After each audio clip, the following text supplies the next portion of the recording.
Wow, all right, so that's a lot of learning objectives. Explain vascularity, describe vascular and non-vascular plants, explain the reproductive process of non-vascular plants, explain the role of meristems, compare and contrast three basic tissues, relate respiration and transport of water, explain the role of stoma, trace the path of sugar. I think that's really amazing that I put all of those on here when we have a grand total of 16 slides. I think there's almost as many slides as I have objectives. So we'll see if we actually cover these or if I just threw them on there in order to appease the powers that be. Plant growth is absolutely dependent on water. It's almost as if water is vital to all of life. Plant cells get water through osmosis. What is osmosis? Any idea? What is osmosis? Right, so water will always move from an area of low concentration solute to high concentration solute, or high concentration water molecules to low concentration water molecules. You could think of it either way. The big thing is, if you have a hypotonic solution on the outside of the cell, pure water, where does the water want to go? Into the cell. But the cell doesn't burst like animal cells do.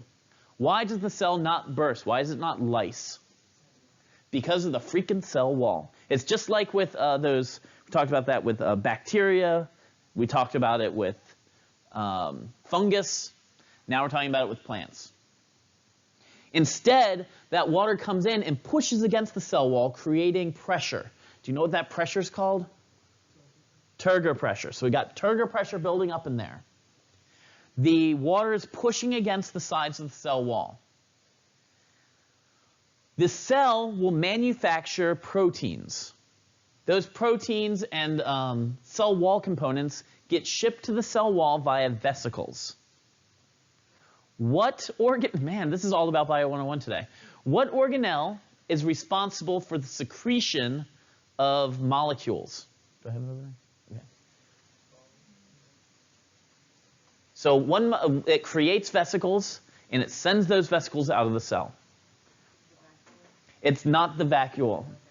No, it's because it says vacuole right there. Yeah, no, it's not the vacuole. The endoplasmic reticulum is part of it. So the endoplasmic reticulum packages up proteins, and then it sends it the Golgi apparatus. That's exactly right. So then it goes to the Golgi, and from the Golgi finishes it up and ships those macromolecules over to the membrane, where they can then become part of the cell wall. So what's happening is, as this pressure is building up, it's almost like building a mine. Okay, this may not work in the Midlothian, so we had mines around here. I didn't realize how undermined this area is. How there's so many tunnels around, which seems like it should spark some sort of horror movie. But when you're building a mine, let's just walk through this together. How do you go about building a mine? What's the first thing you do? You dig a hole, because you played Minecraft. You dig a hole in the ground. All right, so you're digging downward, but you don't dig straight down. That never dig straight down. So you dig at an angle, right? What stops the soil above you from collapsing on your head? Right, so then as you're going through, this is not the Minecraft part, you have to build supports. And then once you've built a support, you can keep expanding. What the Golgi apparatus is doing is sending the supports out to the cell wall so it can keep expanding. And it's because that water, which is actually sort of like to dig, it's the thing that's making it expand, is getting bigger, you keep adding supports, and the cell grows larger and larger and larger. It tends to only grow in one direction. Cells don't lengthen on every axis. They tend to grow directionally. And the reason they grow, or the way they grow in one direction, is really you're only pushing those Golgi apparatus proteins out to two ends of the cell, the front end and the back end. You don't send it to the sides. Or, I'm sorry, you send it to the sides, not the front and the back, so that the sides continue to lengthen.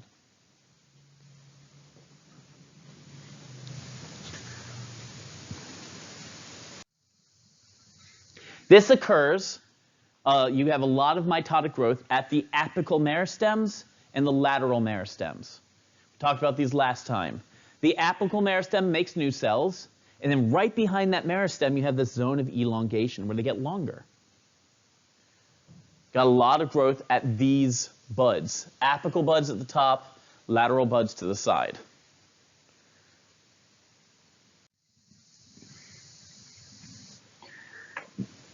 The amazing thing to me about plants is that every cell in most plants is what's termed pluripotent.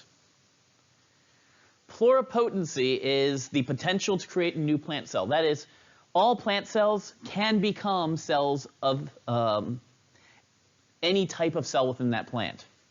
If I was to take a cell off a leaf and I add the right hormone to it, it will turn into a root cell. Does that make sense? Now imagine the possibilities if we could do that with humans. No, I'm not kidding. This is the idea of remove some skin cells, add some chemicals to them, and then you have heart cells. That idea. So we can do that. There are certain cells that we can do that with.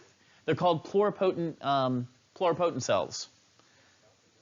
Typically, where there's well, a lot of embryonic cells you can get it from. So early embryo cells will become any cell. Think about that because it makes sense. You start off as a zygote, and that zygote has the potential to become any other cell. So once it's at a very early stage, any cell in that embryo can become any other cell. Brain cells, heart cells, lung cells. You have other cells, though, in your body, and we'll talk about this later, that are totipotent. They can become just about any other cell. You have some cells, you have these stem cells in your skin that will produce more skin cells, just constantly producing skin cells. Cells in your bone marrow that constantly produce red blood cells. So we've got that technology. With plants, though, for them, any cell can become any other cell as long as you apply the hormones to them. For us, our cells become too specialized too early on. So that leads to the idea that you can clone plants very, very easily. You get a cool plant that you want 1 million copies of, you can do that by just taking the cells of it and applying hormones. Every vascular plant out there has xylem and phloem. These are the primary vascular tissue. All right, basically, what does phloem transport? Water and nutrients, the food, phloem food, right? Xylem, what's it used for? Basically, water and structure.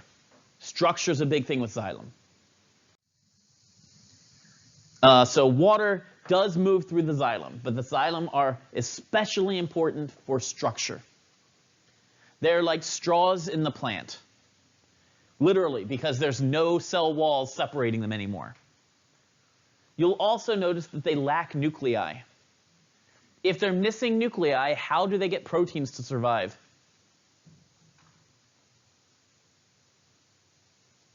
This is kind of weird, isn't it? Suddenly, they have no control mechanism, yet these cells continue to live. How? That's correct. It's other cells, because remember, these are multicellular organisms. Multicellular organisms like you and like me, we can have one cell depend on another for function.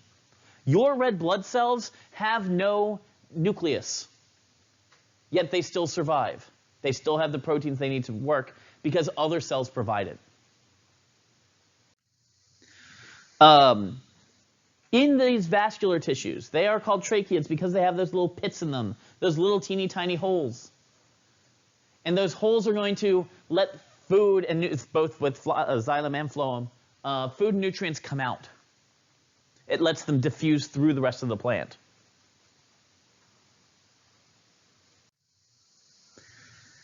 A big problem that plants face is what's known as transpiration. Transpiration occurs when water is lost through the leaves. So on the leaves you have stoma. Based on what you remember from 101, where is stoma primarily located?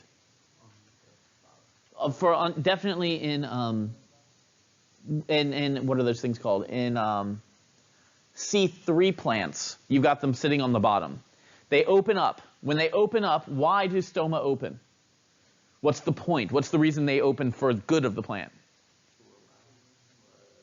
What? Well, no, transpiration's bad. No, we don't want transpiration. What do they need to come into the plant? CO2, carbon dioxide. So they open up these tons of little mouths. Carbon dioxide goes in.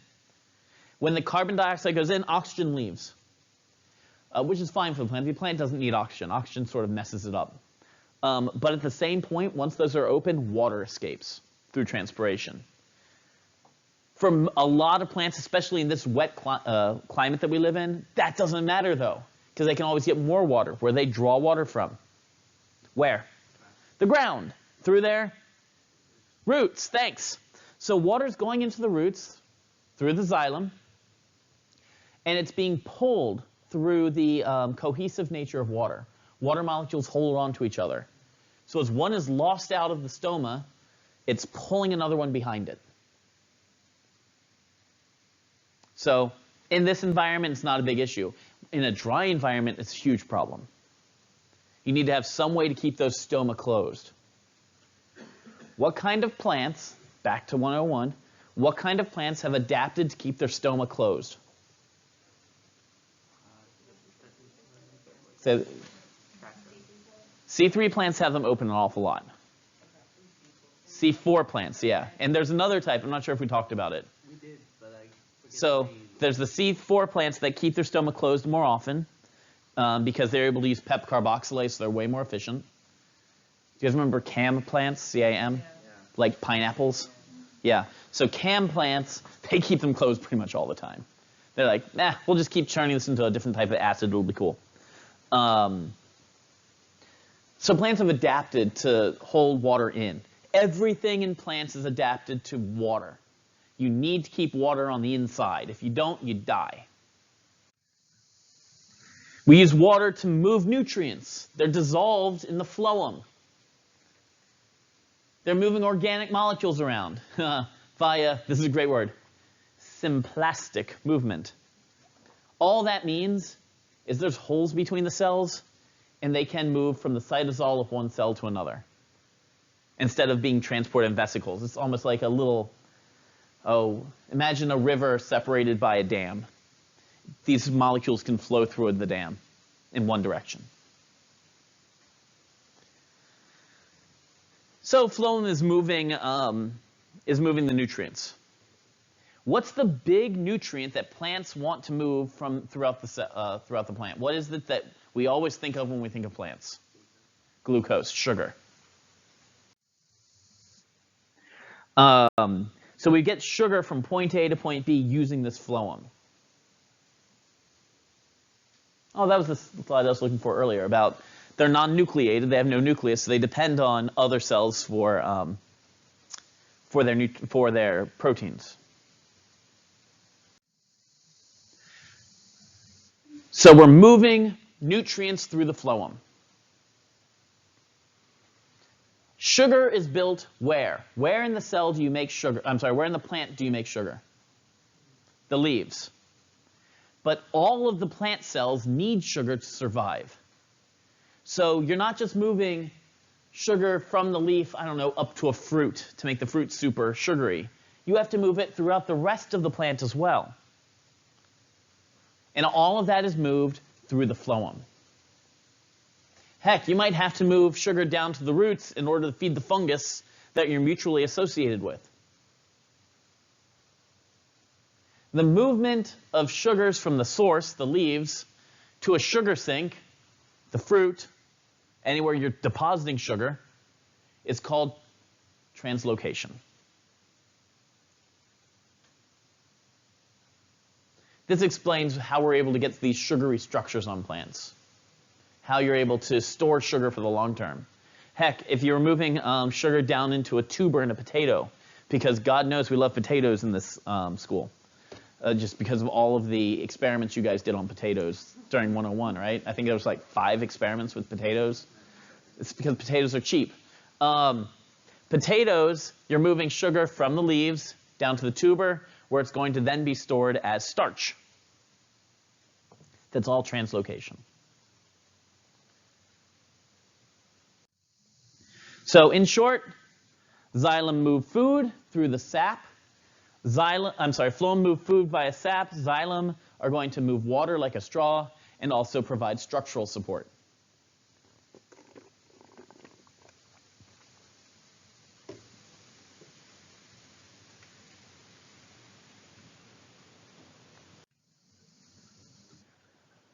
So that's all, to summarize, that's all part of that primary meristematic tissue, all of that vascular cambium. That produces the xylem and the phloem. There's a secondary meristem that woody plants have. That produces bark and wood. It's all I care about you understanding there is it's not the same as making xylem and phloem. It's a different group of cells.